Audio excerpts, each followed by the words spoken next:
Allô, ici Caroline Cadorel-Lemieux, orthophoniste en stimulation précoce au CIUSS du nord de l'île de Montréal.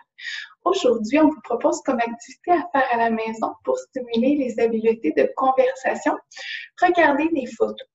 Pour ce faire, vous allez avoir besoin de photos de votre enfant en train de faire des actions ou dans des occasions spéciales. Donc, voici comment ça se déroule. Vous pouvez vous installer confortablement avec votre enfant. Pendant que vous regardez les photos avec lui, vous faites des commentaires à propos de ce que vous voyez dans la photo. Cette activité est un très bon prétexte pour discuter avec votre enfant, puis le support visuel de la photo va l'aider.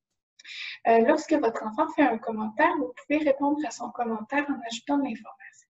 Donc, par exemple, ici, j'ai la photo d'un enfant. Vous pourriez dire, par exemple, oh, regarde, on est au parc. Puis là, votre enfant va répondre probablement, oui, je me balance. Et là, on peut ajouter, oh, regarde comme tu t'amuses bien, tu fais un beau sourire. Et votre enfant va peut-être répondre quelque chose comme, oh, oui, j'aime beaucoup ça, me balancer. On continue comme ça jusqu'à ce qu'on n'ait plus rien à dire à propos de ce sujet-là.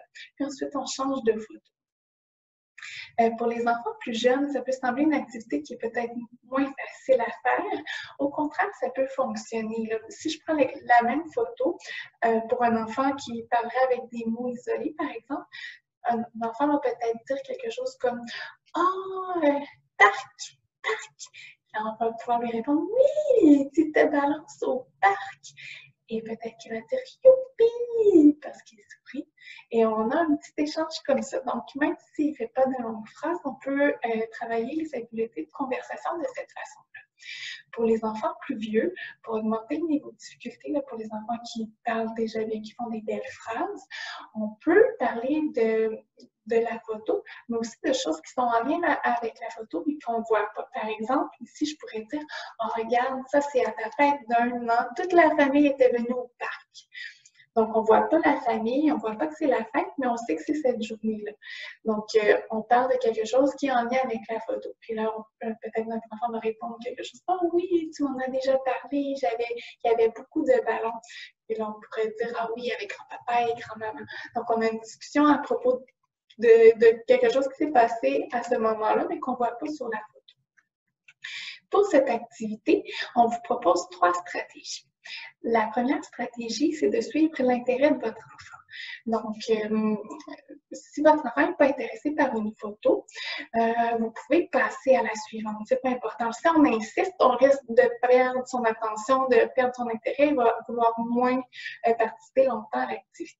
C'est la même chose si dans une photo, votre enfant ne s'intéresse pas au sujet principal. Par exemple, dans cette photo-là, si votre enfant s'intéresse aux arbres derrière, c'est important de suivre son intérêt puis de commencer à parler des arbres derrière plutôt que de dire « Non, non, regarde ici, tu te balances. » Nous, dans le fond, ce qu'on veut, c'est que l'enfant ait envie de discuter. Donc, on suit son sujet puis on peut dire « Ah oui, regarde, il y a des écureuils dans l'arbre. Wow, c'est super! » Donc, on a une conversation plus facilement suivant son intérêt. Donc, ça, c'est la première stratégie. La deuxième stratégie, c'est de laisser du temps à votre enfant pour réagir. Donc, une fois que vous faites un commentaire, « Oh, regarde, tu as un chapeau! » Vous pouvez attendre en comptant jusqu'à 5 dans votre tête pour laisser vraiment la chance à votre enfant de répondre. Si au bout de 5 secondes, il ne répond pas, observez-le pour voir il est comment. S'il fixe la photo, il sourit, ça veut dire qu'il est encore intéressé, puis on peut faire un autre commentaire. S'il commence à gigoter, bon, c'est qu'il n'est plus trop intéressé, on peut passer à la photo suivante. La troisième stratégie, c'est d'éviter les questions puis de faire plus de commentaires. Donc, les parents, souvent, on peut faire parler nos enfants, puis ce qu'on utilise, c'est les questions. Donc, ça pourrait se passer comme ça. Ah, c'est qui? C'est où? C'est quand? Mais ces questions-là, souvent, on les fait contraire de ce qu'on veut. Les enfants se sentent un peu évalués, c'est un échange un peu moins agréable. Un peu comme pour les adultes, quand on va à un entretien d'embauche, on se fait poser beaucoup de questions, on est un peu mal à l'aise, puis on a hâte que ça soit terminé. Donc, ça peut avoir un peu cet effet-là chez les enfants. Donc, pour amener les enfants à parler, plutôt que de poser des questions, on peut faire des commentaires.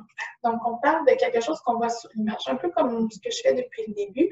On nomme quelque chose qu'on voit. Donc, « Ah, tu as un chapeau! » Et peut-être que notre enfant va ensuite répondre « Ah oui, j'ai un manteau aussi! Ah oui, il faisait froid! » Donc, on a un échange sans se poser de questions. On ajoute l'information à ce que notre enfant a déjà dit. Donc, c'est tout pour l'activité. Je vous souhaite beaucoup de plaisir à regarder les souvenirs de votre enfant. Puis, une belle journée. Bye bye.